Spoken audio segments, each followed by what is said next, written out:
Hello, everyone, and welcome to today's session entitled Age-Friendly Workforce, Preparing the Workforce to Care for Us as We Age. Before we get started, I would like to go over a few items so you know how to participate in today's event.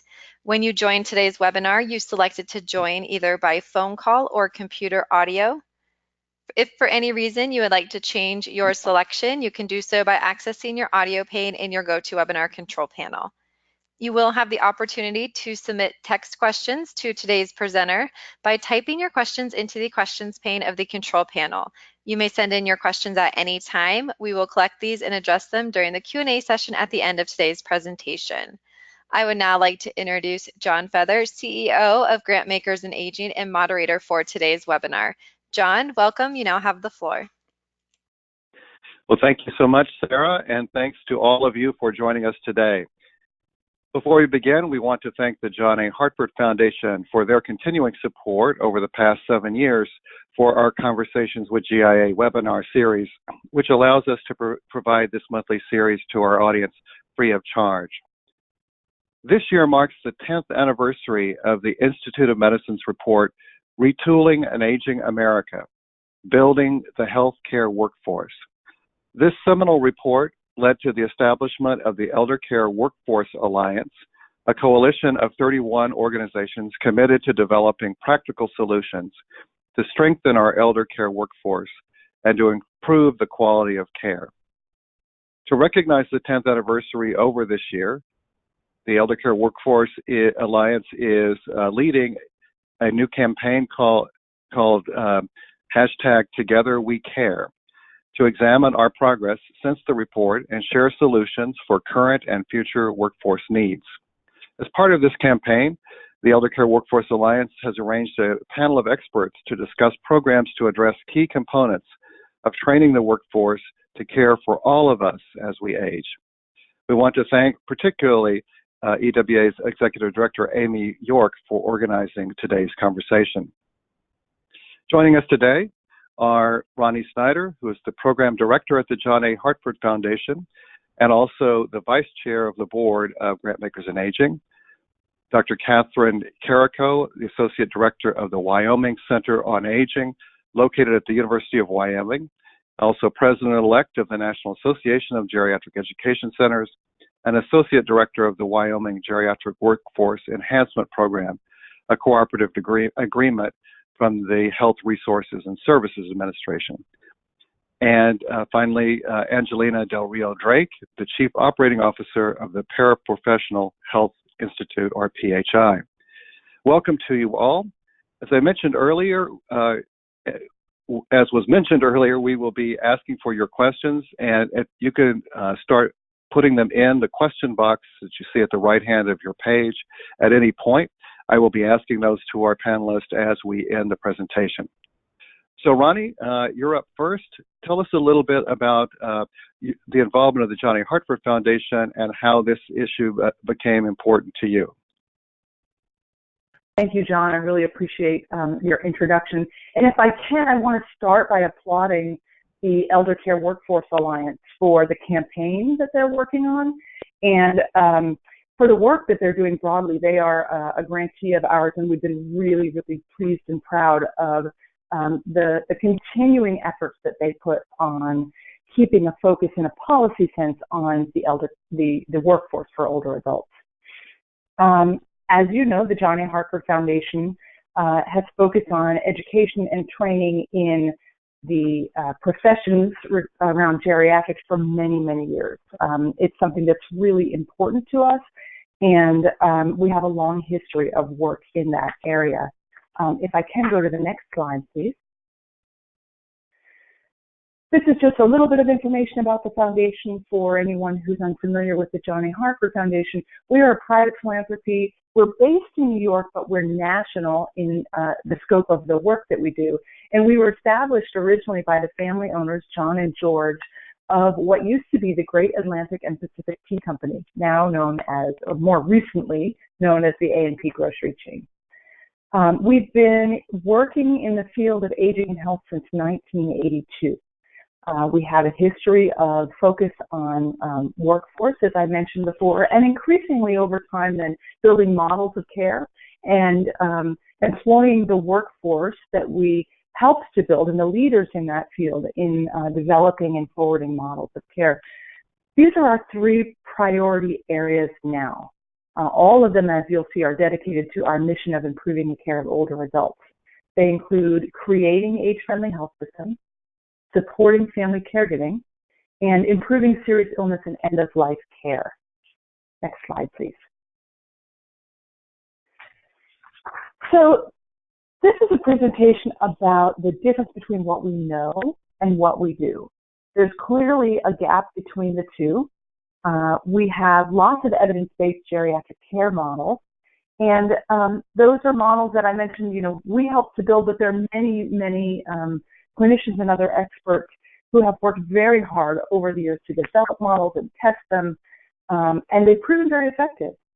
But most of those only reach a small portion of the people who could benefit from those models. So there are a variety of reasons for that. They include models can be difficult to disseminate and scale.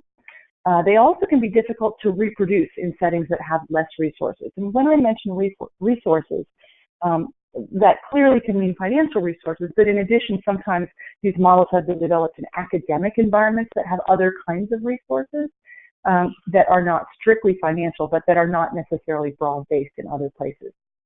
And thirdly, most of those don't apply across all settings of care. So, for example, they might apply in a hospital or they might apply at home, but not necessarily both. So the programs that exist are reaching about 4 million of our now 46 million older adults. Think about that number. It's not even 10%. It's not even 9%. You get to 9 if you round up. But we can do a lot better, and that's something that we are dedicated to working on. Next slide, please. So I'm going to talk a little bit about the age-friendly health systems work that the Foundation is doing. It is led by the Institute for Healthcare Improvement, IHI, and we started this work in 2015 by setting some goals.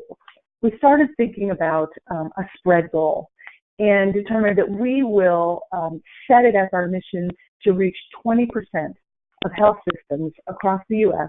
with an age-friendly model of care by 2020.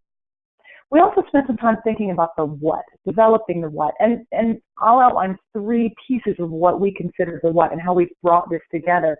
First was a consolidation of evidence from those models that I mentioned earlier, and lessons as well from the existing models. So we're really focusing on understanding the central elements of age-friendly care from the 17 evidence-based models supported by the Hartford Foundation, as well as other existing models.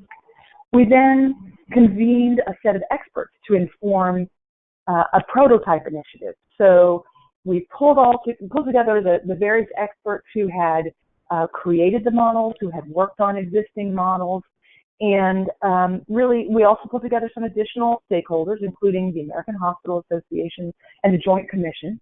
And all of the people in the room were then tasked with and focused on creating co-design of an effective and a scalable project, a scalable prototype.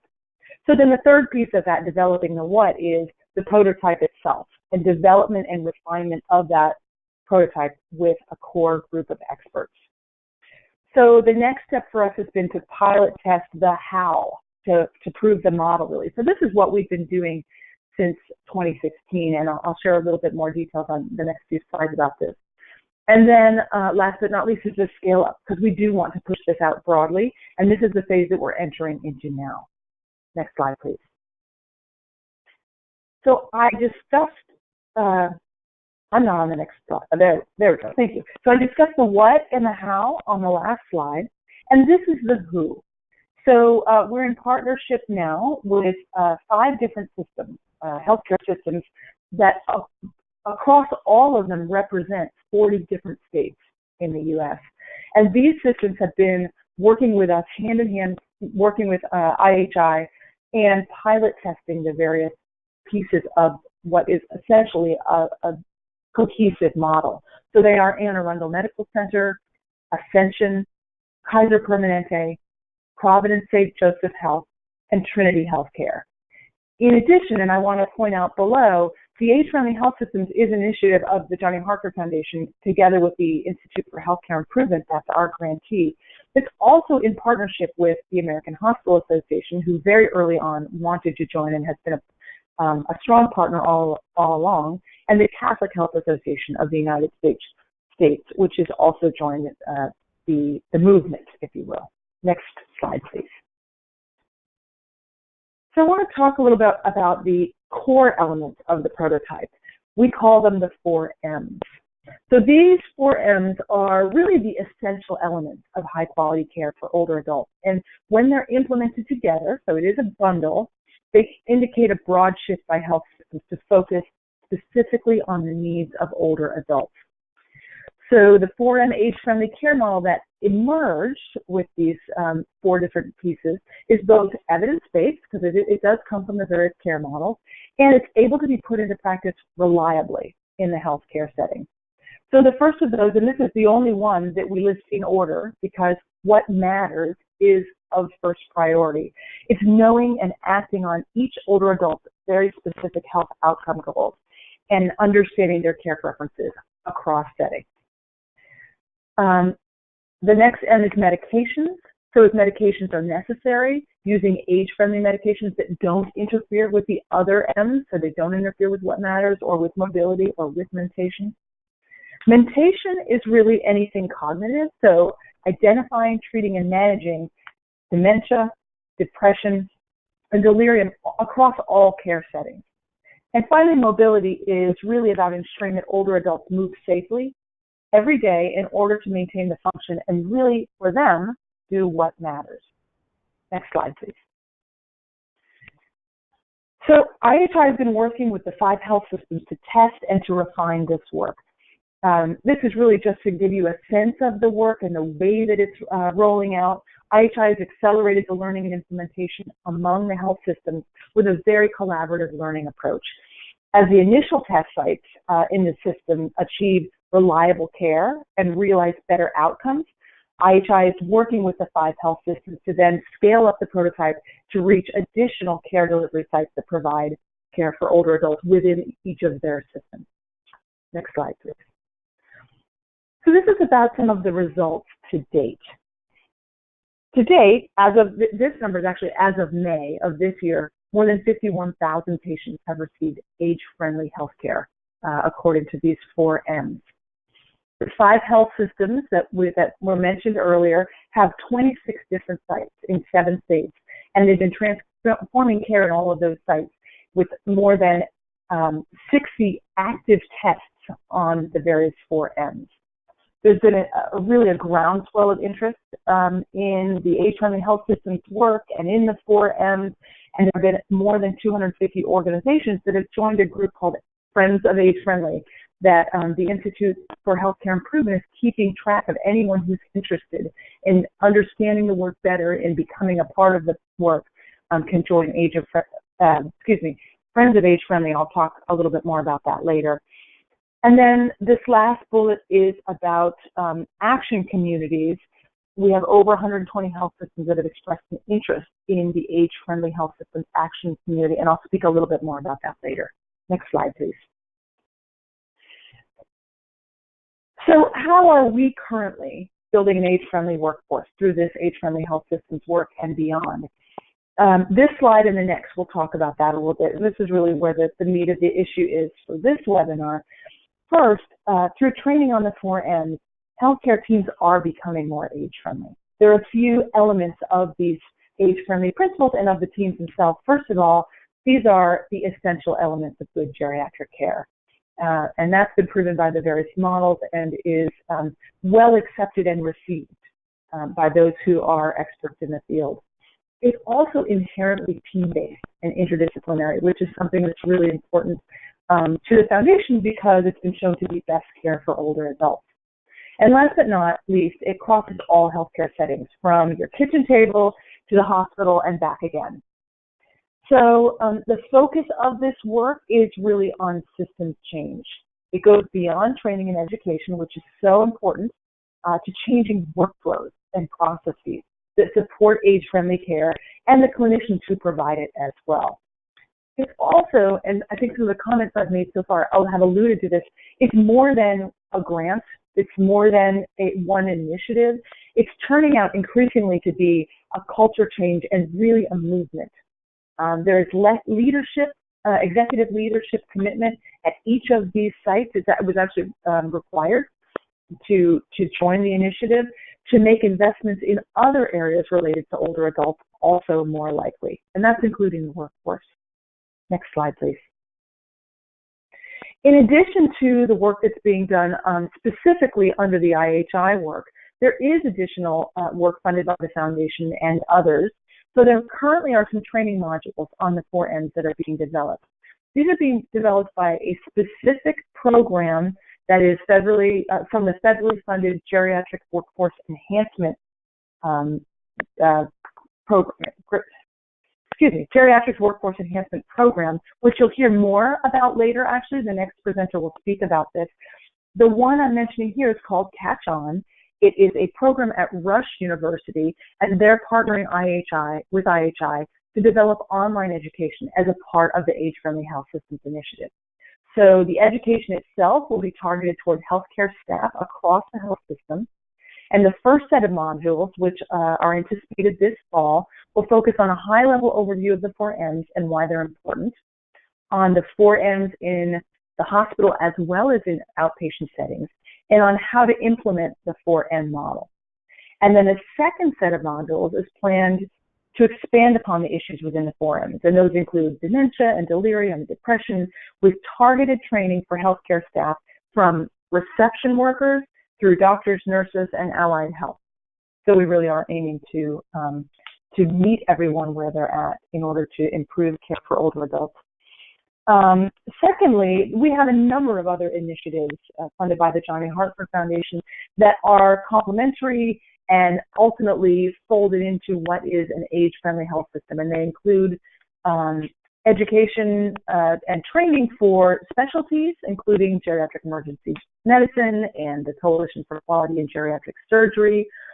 It includes nurses and other hospital staff specifically to better support family caregivers through the AARP and their Home Alone Alliance.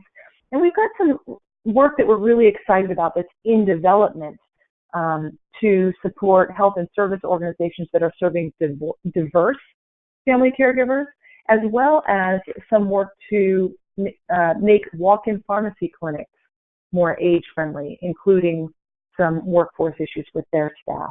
Next slide, please. So I mentioned earlier that I would talk a little bit more about the Action Community Initiative with IHI.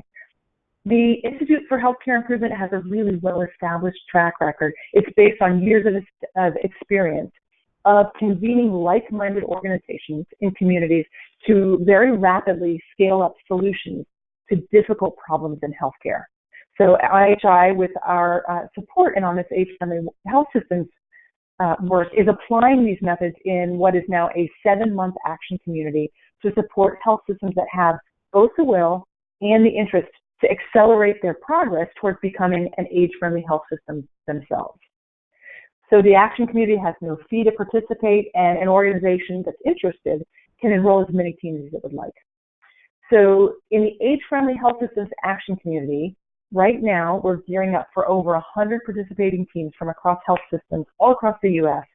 to work together to rapidly scale up the specific 4M changes over that 7-month period.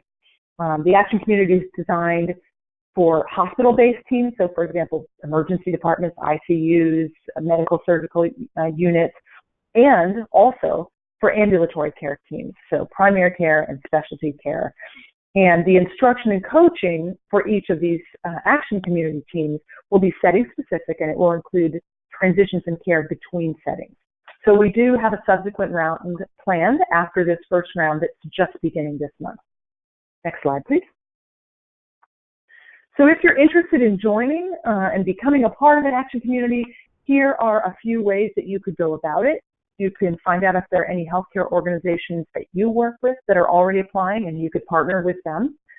Or you could take the lead yourself. You are most welcome to email the Institute for Healthcare Improvement and let them know of your interest.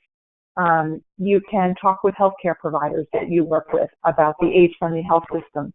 And you can invite them to join you to become an Action Community Partner. So with that, I will end here. I want to thank you so much to GIA, to the Eldercare Workforce Alliance, and the other presenters, and I will sign off here. Well, thank you so much, Rani. I really appreciate that overview and very exciting work that's being done nationally. Catherine's now going to take over and help us understand a little bit more about the projects more specifically and some examples.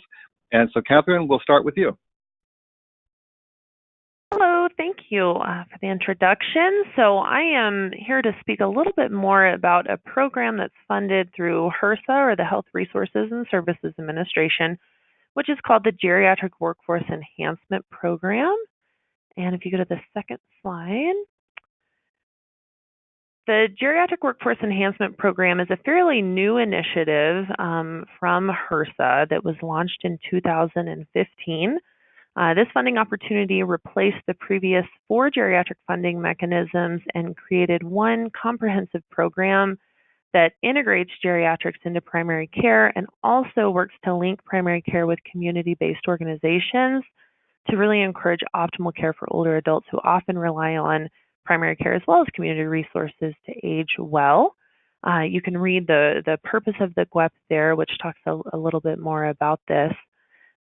Currently, there are 44 GWEPs that are located in 29 states. The map on the second slide has an overview of where those GWEPs are located right now.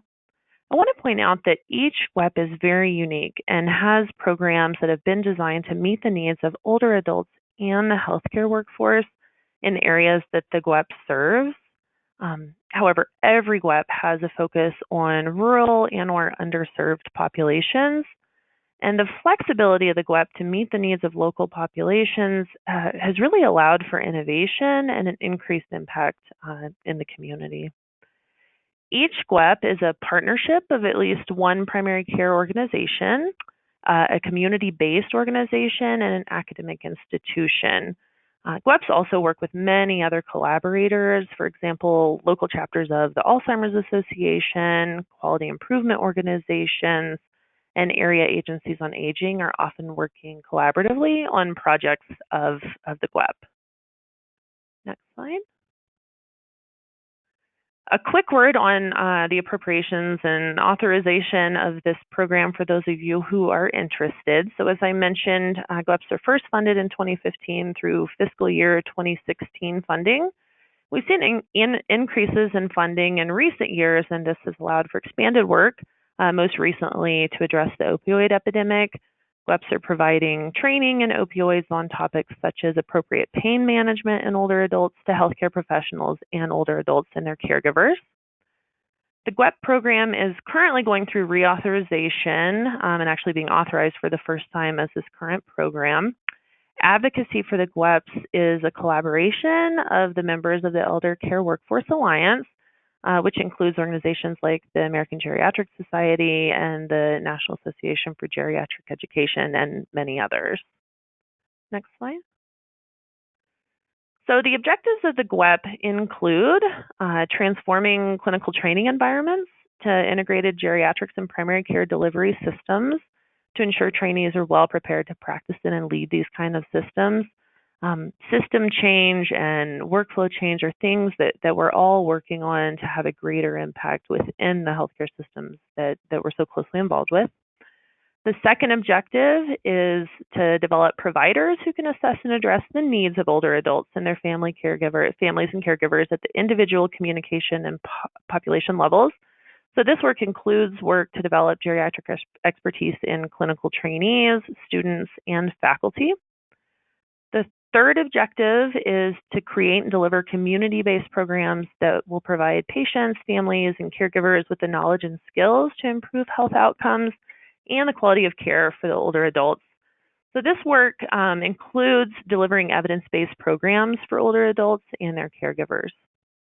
And the fourth objective was an optional or a supplemental objective, which is to provide Alzheimer's disease and related dementia education to families, caregivers, direct care workers, and health professions students, faculty, and providers. Next slide. So GWEPs are heavily involved in training primary care teams, which includes nursing home providers, as HRSA views nursing homes to be a source of primary care. As I've mentioned, GWEPs focus on healthcare providers in rural and underserved areas, and we work to educate and improve the skills of all involved in the care of older adults. So the entire healthcare team and the spectrum from direct care workers, behavioral health, allied health, social work, pharmacy, nursing, and medicine. Next slide. So I will talk a little bit about the GWEP that I know the most about, which is the Wyoming GWEP.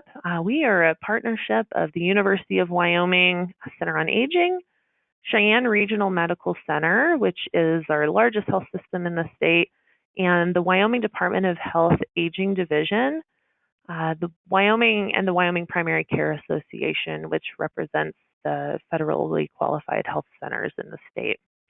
We have many other collaborations, including with our Wyoming chapter of the Alzheimer's Association, some local nonprofits, including an organization called Wyoming Dementia Care in Casper, our state quality improvement organization, which is Mountain Pacific Quality Health Foundation, local senior centers, and many others that we've worked with for years across the state. The University of Wyoming has had HRSA funding since 2007 and Consortium Geriatric Education Center funding since 2010, followed by the SQUEP grant, which started in 2015.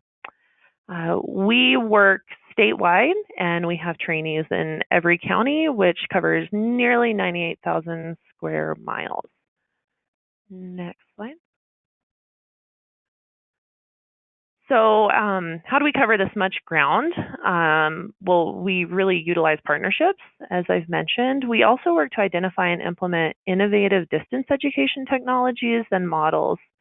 One model that connects us regularly with primary care teams throughout Wyoming and beyond is Project ECHO. So briefly on Project ECHO, if you're not familiar in our work through ECHO, we have a hub team of geriatric specialists who provide regular case consultation to spoke sites at primary care locations. That hub team provides consultation and co-mentors local providers in their care of challenging and complex cases. Each session consists of a case presentation that the local providers present, as well as an accompanying didactic session, which supports additional learning and resources about relevant topics. If you're interested in learning more about the ECHO model, you can look at the University of New Mexico ECHO Institute, or I'm happy to talk more during questions or offline about this model and specifically our use of this model in geriatrics. Next slide. So we, like so many of you, recognize that family caregivers are crucial to the well-being of older adults. Caregivers face significant challenges in rural areas where resources are few, and those that exist may be very far away and difficult to access. So our strategy really has been to engage caregivers by taking the information to the caregiver, either by delivering it in their local community or through online delivery. We also continue to work to develop a growing network of local trainers and evidence-based programs for caregivers, particularly dementia caregivers, through delivery of a group-based program called Our Family Journey, which is an adaptation of the REACH-2 trials, as well as the SHARE program from the Benjamin Rose Institute, which provides dementia care planning to the individual recently diagnosed with dementia and his or her care partner. Next slide. And then a quick word on our work with the direct care workforce and the training that we have done there and are doing.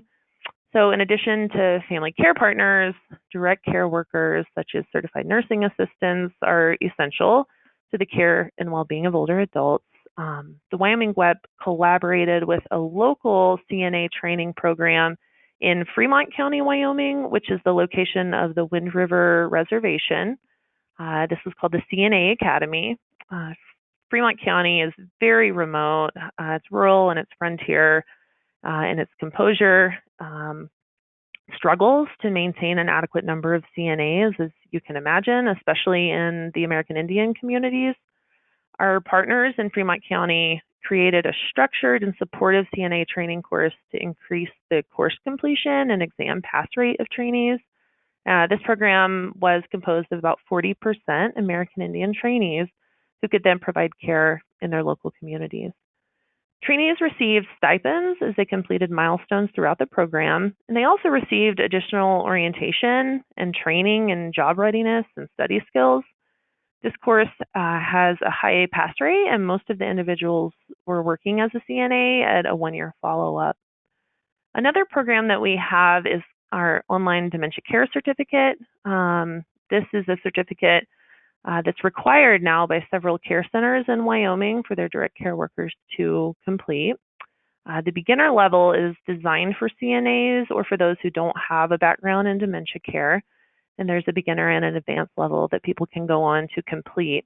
This is currently, we're able to offer this free because of our GWEP funding. It's online and it's asynchronous. The certificate is showing a significant effect on completers' confidence in caring for people living with dementia. Next slide.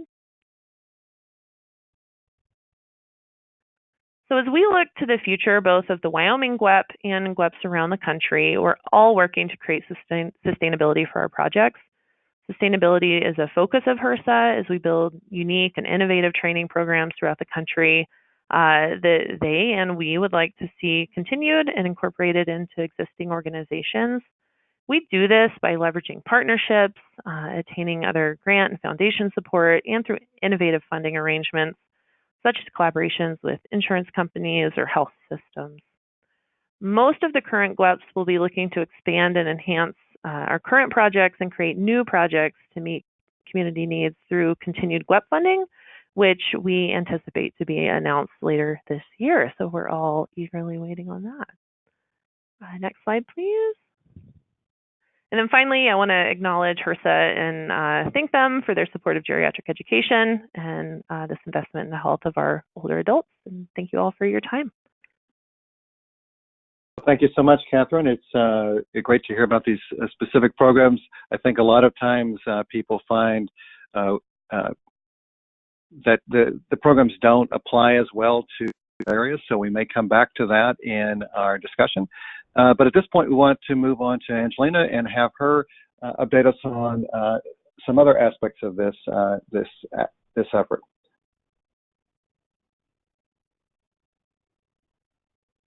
Thank you, John. Hello, everyone. Today I'll be presenting on issues and strategies that are important to preparing an age-friendly workforce in the direct care sector.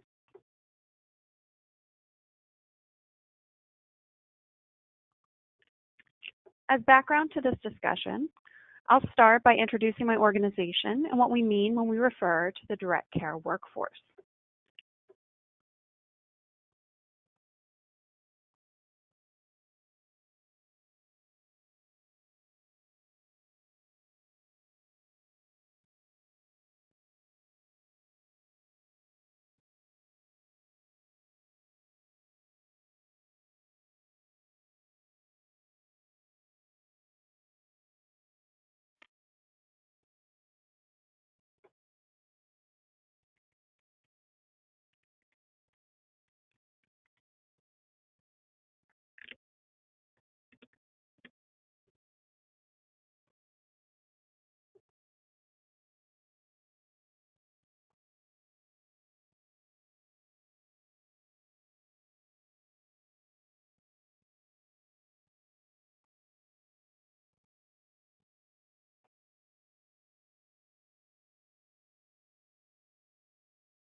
We are having an audio issue. One moment, everybody. Please stand by.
Hi, this is John Feather again. I'm sorry for the difficulty we're having with the audio.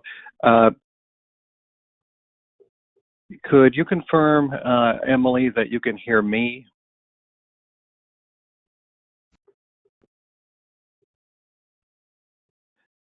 I can hear you, John. All's good. Okay, so let me move to questions while we're waiting to see if we can resolve this issue. Rani, can I ask you a question specifically? And that's the question around if we are a smaller regional, that is a non-national organization, a funder, how do you see us being involved in this process? Thanks, John. That's a great question. So that's exactly what the action communities allow for. Here's what I would suggest if you, as the representative of a smaller or more regional organization, is interested in learning more. I would suggest you start with the Friends of Age Friendly link at ihi.org. Well, you could do one of two things. You could just email straight to afhs@ihi.org. Tell them of your interest, or you could go through the website itself, as I mentioned, for background information. You would then be added to the list of those who can participate in the Friends of Age Friendly quarterly call. So we call them calls, but really there's a webinar component to those to learn more and figure out how to become a participant. And then if you're really interested, we would love it if teams would sign on for a future action community. That's exactly what we're going for. We would like to include as many others as are interested in participating. Let me do a quick follow-up with that one. In terms of specific funding that is at a somewhat lower level than the national funding, are there specific things that you're seeing foundations and other funders pick up at the local and regional level? That's also a great question. So we are in discussions now with a couple of regional funders that are interested in doing just that. We don't have a specific, a one and only pathway to that, but we are very open to discussion about that. And so some folks have talked about determining who in their area is already applying and working with them to pull together a regional collaborative, for example. Others are going to do the legwork themselves before waiting to see who in their area may be signing on, and look to identify health systems and sites that would be interested in starting now. All right, thank you, Catherine. Let's turn to you. As you know, very often workforce issues are central in providing care in rural and frontier areas, as you represent. Are there insights that you have gained from this process that are different, or in addition to the things that you have known for years in terms of trying to provide workforce access? Are there things that you're finding that you wish you'd known 10 years ago, or is this just trying to do the same issues that we've wrestled with for many years in a different way? Sure. Yeah. Thank you for that question. We're very rural here. We have a large part of the state that's frontier, and a high need for healthcare professionals. We're seeing that healthcare professionals and the systems that they work in are very interested in geriatric care. They're very willing to admit what the needs are. So, for example, the need for hospice and palliative care services. But then we also have to acknowledge that we're not going to be able to, bring palliative medicine teams to these rural areas. So that leaves us really our role as the GWEP is to look for, okay, what's the innovation? What's the thing that's going to connect these rural areas with hospice and palliative care, for example? So for us, that leaves us looking for technology solutions and ways to really link our existing providers with innovation that's happening in the field. And so I don't know if that's an insight, but it's really where we are right now is how do we support our local providers and make these services accessible to older adults and their family caregivers in a way that doesn't burden the provider too much, because these are already very overwhelmed practitioners, and we have to make it accessible and make it as easy as possible for them to integrate new programs. And so I think that really making any system change as bearable as possible, and especially in rural areas, taking a good inventory of what's there and what the potential barriers are for us has been the lesson learned continuously along this journey. Well, thanks. We have just received a note. I think Angelina is back with us. Are you back, Angelina? I am, John. I'm so sorry we had a network outage here in the Bronx. Well, of course you did. But always the worst timing on these kinds of things. So let's let you charge right into your presentation, and we'll look forward to talking to you when you're done. Sure. So I'll try to speed through some of these introductory slides. Today I want to be presenting issues and strategies that are important to preparing an age-friendly workforce in direct care. I'll start with just a quick background on some of the things that PHI does. We're a national nonprofit dedicated to improving the quality of direct care jobs as a means to elevate quality of care for older adults and people with disabilities. Now, direct care workers are paid caregivers who provide essential services to clients in private homes, nursing homes, and other long-term care settings. So we do this through a variety of methods on the ground, as well as affecting conversations about direct care issues and influencing policy and research in this field. Next slide, please. So this approach allows us to have a 360-degree perspective on direct care. We can just go through this next slide as well. Thank you. And into the next slide, we'll give a discussion on the direct care workforce itself. Next slide, thank you. So we know that there are 4.4 million direct care workers currently working across the U.S. This workforce is comprised of 2.2 million home care workers. Regional titles can vary, but they tend to be personal care aides or home health aides. There are also 600,000 nursing assistants who are employed in nursing homes, and 1.8 million direct care workers in other long-term care settings. Next slide. Between 2015 and 2050, we know that the population of adults age 65 and over will almost double to 88 million people, and those over 85 will more than triple in the same period of time.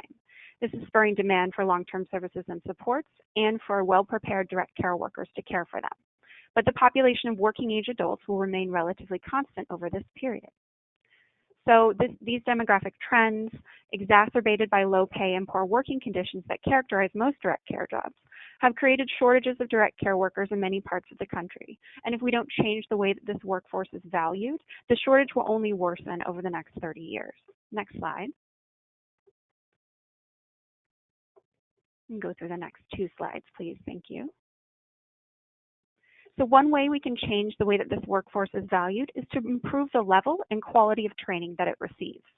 Training standards for direct care workers vary per state, and in many places are widely considered inadequate in terms of providing trainees the preparation that they need to provide quality care to an aging older adult population.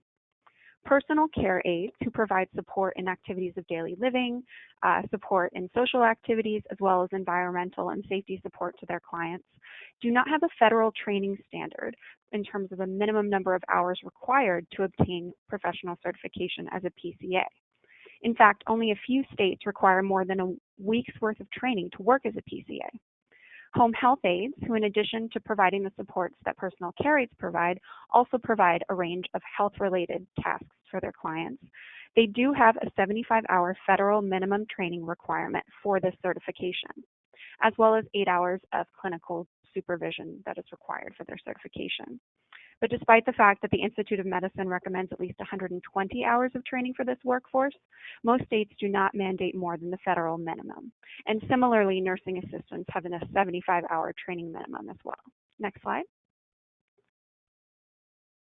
There's been little change in the quantity and depth of direct care training requirements over the last few decades, but the older adult population receiving care has changed significantly over this time.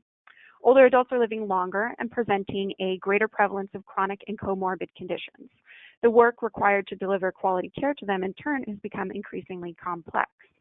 Along with the demographic trends that have more Americans needing age-friendly home and nursing care than ever before, the healthcare system has largely shifted its incentive structures to favor keeping these clients in their homes and community and receiving care there rather than in hospitals or other institutions.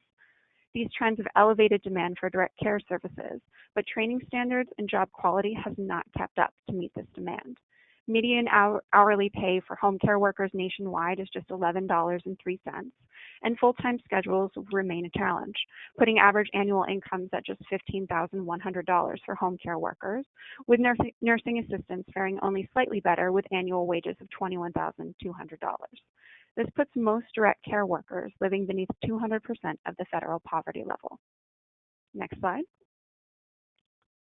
As we respond to a clear need to create an age-friendly workforce to care for those in our families and communities, we have to think about maximizing the role of the direct care worker in care delivery. Upskilling for this workforce can take many forms, but typically entails enhanced training for workers that allows them to contribute more meaningfully to both quality of health and quality of life outcomes. This can include clinical knowledge of the client's conditions and how to manage them in the home, as well as relational skills.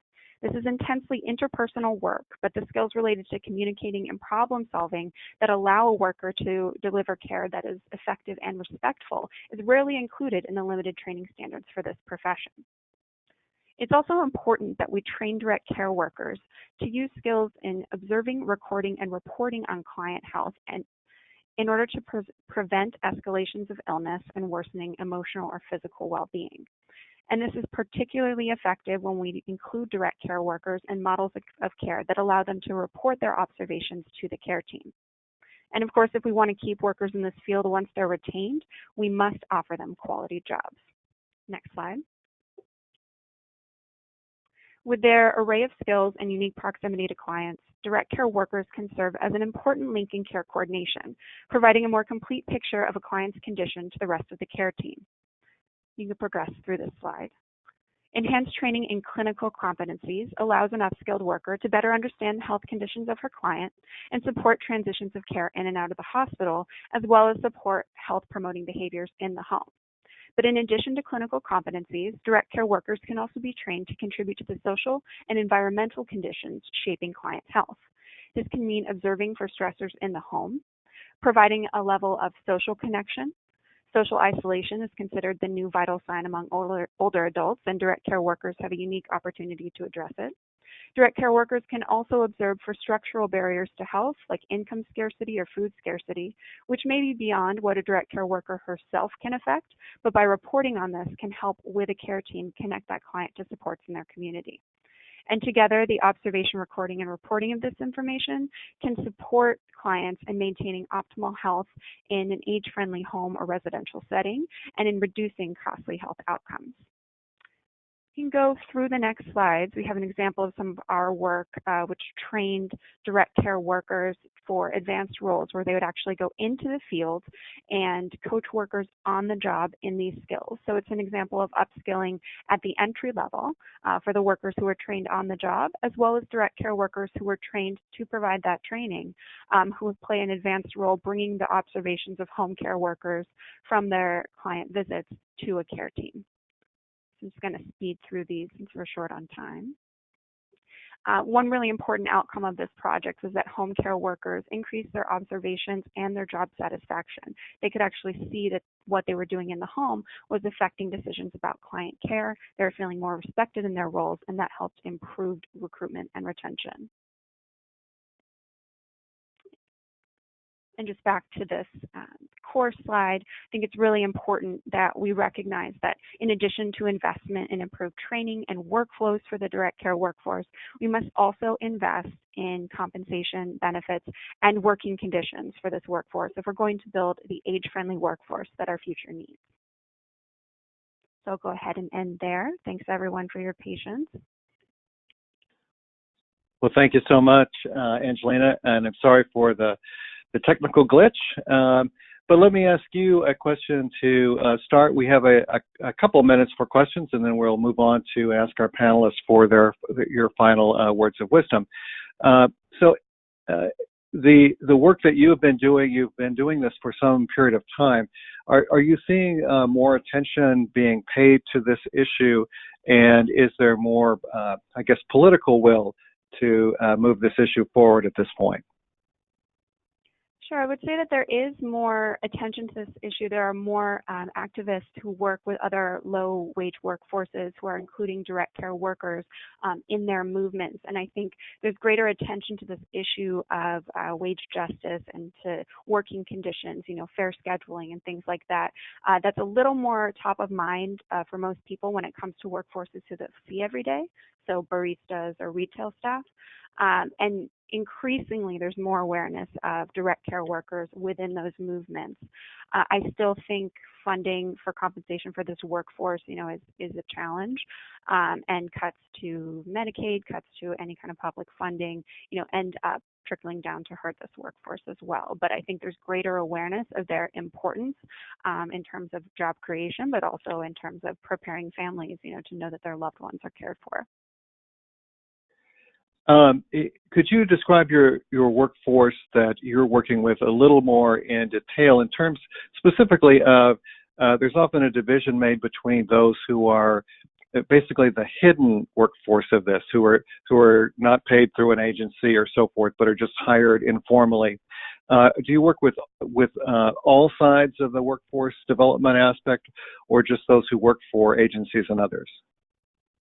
So PHI, in terms of the information that we're able to provide about the direct care workforce, we can only provide information where we can collect data. So the gray market, people who are hired, either not working for an agency or not through a consumer-directed care program. We don't have data on that workforce. We do have connections to them where we try to learn about their experiences and make sure that those voices are heard. But when we are reporting data on this workforce, that's based on either agency employed, home health aides, personal care aides, or nursing assistants, or consumer-directed home care workers who can be hired directly by employers, but they're reporting their wages to their state, for example. Okay, thank you very much. At this point, I'd like to turn to our panelists and ask them once again for their final words of wisdom and advice to the audience and what they would like for us to be doing to improve these issues. So Rani, let's start with you. Thanks, John. So I really appreciated the questions that you asked earlier because you really did get to the heart of one of our sort of key strategies on this work, which is to acknowledge that we go further together, that we can do more as a group, and to find ways, foster ways to bring in other interested parties. So to the extent that there are folks on the line who want to hear more, as I mentioned, please do go to IHI's website and type in age-friendly health systems. We at the Hartford Foundation would be pleased to hear from people who are interested after you've checked out the information at IHI. And I just would end by saying, come along with us. The topic of age-friendly health systems, the workforce that feeds those health systems, and ultimately gives the best quality care to our nation's older adults is so critically important. So thank you. Thank you, Rani. Catherine? Yeah, thank you. I would really point out that when it comes to rural areas in particular, there's not going to be a one-size-fits-all, and I think we have to do a really thorough look at looking, what is really needed in these areas and who can we work with, who can we partner with in order to make some movement in meeting the needs of our older adults. We're going to have to be creative. We're going to have to work with the people and the materials that we have in place. And that is can be a process, but it can be very rewarding and very rewarding for the healthcare professionals who are involved in that. We know that burnout and people leaving rural positions is a big problem. And so we need to reward those who are willing to step up to care in their local areas. And then I'll just add also, the GWEPs are across the nation, more focused in some areas than perhaps others, but don't be afraid to reach out if there's a GWEP that you're interested in working with. They would love to hear from you, as well as other centers on aging, which might be located at a university. Reach out to them and see who they're working with and the ideas that they might have to bring to the table. Thanks very much. Angelina? Sure. I just want to start by thanking the organizers and attendees for your interest in this topic. I would just take this time to drive home that in order to deliver care that supports dignity in aging and dignity in receiving care, we have to create dignified jobs for paid caregivers. It's what we deserve, it's what those in our families and communities deserve, and it's what these hardworking caregivers deserve themselves. Well, thank you, one and all. We do want to particularly thank the Eldercare Workforce Alliance and its Executive Director, Amy York, who helped us put together the session today, and our speakers today, Rani Snyder, Dr. Catherine Carrico, and Angelina Del Rio Drake, who have brought us this information. We thank you for all that you do to make life better for older adults and the people of all ages. We also want to thank the John A. Hartford Foundation for their support of this and all of our monthly webinars. We will be making this webinar available to anyone who wishes to view it later, including both the slides and the audio. Please watch for an email to be sent within a few days if you're on our list. Otherwise, you can go to our website for more information. For more information on the Eldercare Workforce Alliance new campaign, Together We Care, the Together We Care campaign, just go to their website, eldercareworkforce.org/togetherwecare. Please join us for our next conversation with GIA, taking place next Thursday, September 13th, from 2 to 3 Eastern Time. The webinar is entitled Creating Age-Friendly States, and will highlight the efforts of Massachusetts and New York to make their cities, towns, and states relevant and responsive to older persons. Look for the registration information on our website, giaging.org. And finally, I want to thank you all for participating in today's webinar. Have a great day.